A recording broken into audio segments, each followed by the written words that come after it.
يلا بينا نبدأ وصفة جديدة ويوم جديد وحاجة كده تحفة. اللوز هنعمل النهاردة الموز ضاني استرالي تحفة بطريقتي.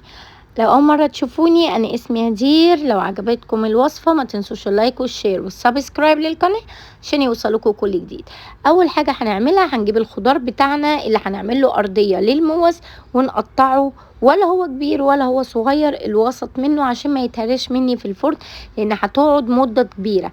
أنا الخضار اللي استعملته إن أنا جزر وبطاطس وفلفل أحمر وأصفر وكوسة وبصل قطعته جوليان. اي خضار متوفر عندك ممكن تحطيه، وزي ما قلت لكم الخضار لازم يتقطع كبير لان الموز هتاخد وقت كتير في الفرن عشان الخضار ما يطلعش مهري ويطلع شكله جميل وتحفه. اول حاجه جبنا البايركس بتاعنا او الصينيه الالومنيوم اللي انت هتدخليها الفرن بتاعتك. اول حاجه حطيتها البصل الجوليان وبدات احط بقى البطاطس، بدات انزل بالخضار بتاعنا اللي احنا مقطعينه بالتدريج واوزعه بالشكل ده علشان في كل حته يكون متوفر الخضار بتاعنا والامورنا تمام اللوز. بعد كده نزلنا بقى بالجزر والكوسة وبدأنا بقى الفلفل الألوان وكل الخضار اللي عندك. حبيتي تحطي بسلة حطي، مشروم حطي، اللي يريحك. تمام. تبلت بقى بملح وفلفل اسود بس. اوكي، دي الوصفة اللي احنا هنمشي بيها النهاردة، حاجة كده خطيرة. بعد كده جبنا بقى الموز بتاعتنا. الموز زي ما قلت لكم اللي انا استعملتها النهارده ضاني استرالي، واللحمه يا جماعه مش بتتغسل، اللحمه مش بتتغسل، وانا عارفه ان الكلام ده هيزعل ناس كتير بس هو اللحمه ما بتتغسلش. تمام. هنجيبها بقى كده وننشفها كويس جدا عشان انا مش عايزه يكون عليها اي ميه. هتبلها بملح وفلفل وبابريكا.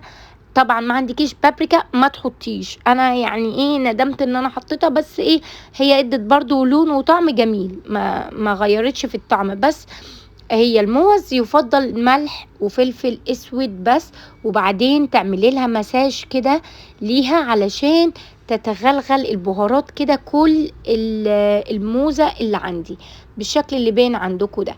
طبعا احنا مش هنكتفي بالبهارات دي، لا ده المكون الاساسي اللي احنا هنتبل بيه الموزة. مش هتصدقوا هو ايه، هو ده اللي هيسويها وهيديها لون وطعم وريحة وحاجة كده. يعني بصوا عايزة اقول لكم هينقلها في حتة تانية خالص.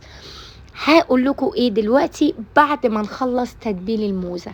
زي ما قلت لكم لازم نعمل لها مساج كده، وانا ما شاء الله تبارك الرحمن استعملت النهارده 5 موز بس كلهم كبار زي ما انتم ما شايفين بالشكل ده. تعالوا بقى اقول لكم المكون الخطير اللي هينقلنا الموزة دي في حتة تانية خالص، الزبدة. ايوه اي نعم الزبدة. الزبدة اللي انا هستعملها النهاردة هي زبدة بدرجة حرارة الغرفة. هجيب بقى الزبدة كده واتبل بيها الموزة بالشكل اللي بين عندكم في الفيديو ده بالظبط، حاجة كده تحفة من الاخر. الزبدة هتنقلها في مكان تاني خالص، مكان مختلف. يعني انا عارفة ان هي الزبدة كتير ومش عارفة ايه والكلام اللي انتوا هتقولوه، بس الزبدة هنا هتلعب دور ملوش حل في الموز. هتطلع لي شوية موز بصي عمرك ما هتجيبيها تاني من بره او عمرك ما هتاكليها من بره، حاجة كده فعلا اللوز. بعد بقى ما هخلص تتبيلة الموز بالطريقة دي هبتدي انقلها في البايركس او في الصينية اللي انتي حطيتي فيها الخضار بتاعك. هرصها كده بطريقة ايه تحفة كده وجميلة، وبعدين هقفل عليها بالورق الفويل وهدخلها الفرن على درجة حرارة 200 لمدة 2 بالظبط. لازم هتاخد وقت الموز معاه في الفرن.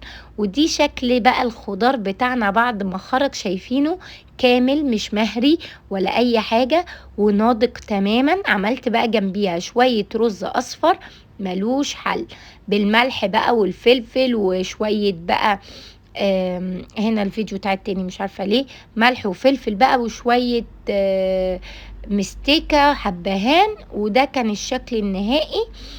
عايزه اقول لكم تحفه. بدات بقى نرص الموز هنا اهو في البايركس بتاعنا. وكمان عملت له ايه، قلت لهم كده شوية مكسرات في الزيت وزينت بيها، ودي كانت نهاية وصفتنا. عايزة لكم تحفة وخطيرة ورهيبة، والله لازم تجربوها.